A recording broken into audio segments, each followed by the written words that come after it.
Let's talk about somatoform disorders, or disorders involving the body and bodily sensations. First is hypochondriasis. What is this? You've heard the term before. Oh, you're being such a hypochondriac. This is somebody who is deathly afraid that they are going to get ill or already are ill. And they often seek medical advice from doctors. So hypochondriacs are always going to the doctor, always worrying about having different illnesses, and despite any type of medical reassurance, it won't change their minds. So they're not experiencing anything physically wrong with them, but they're just so afraid that they're going to be ill, that they're convinced that they already are ill, that they go to the doctor all the time with plenty of complaints.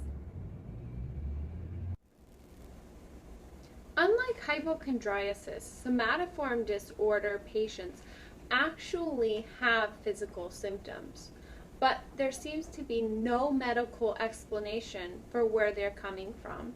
So these people are going to the doctor a lot because they're hyper attuned to the changes going on in their body. So say you have a little ache in your leg, you're going to think it's no big deal. However, a person with somatoform disorder is going to go into the doctor and say, oh, I have a big problem with my leg, it's been hurting a lot, and there's going to be no medical reason for why they're having all of these physical pains. People think there are a couple causes for somatoform disorder. First is vicarious learning.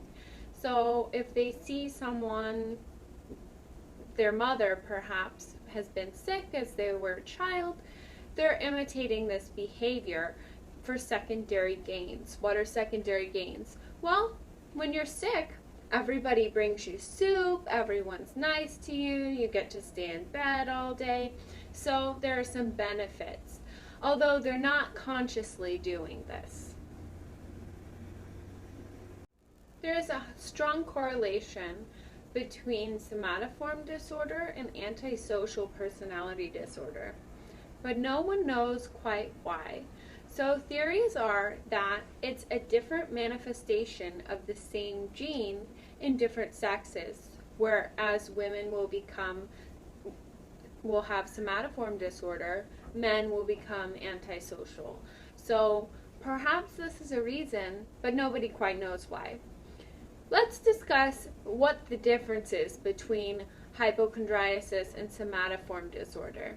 The big difference is that people with hypochondriasis aren't actually experiencing any physical pain, whereas people with somatoform disorder are.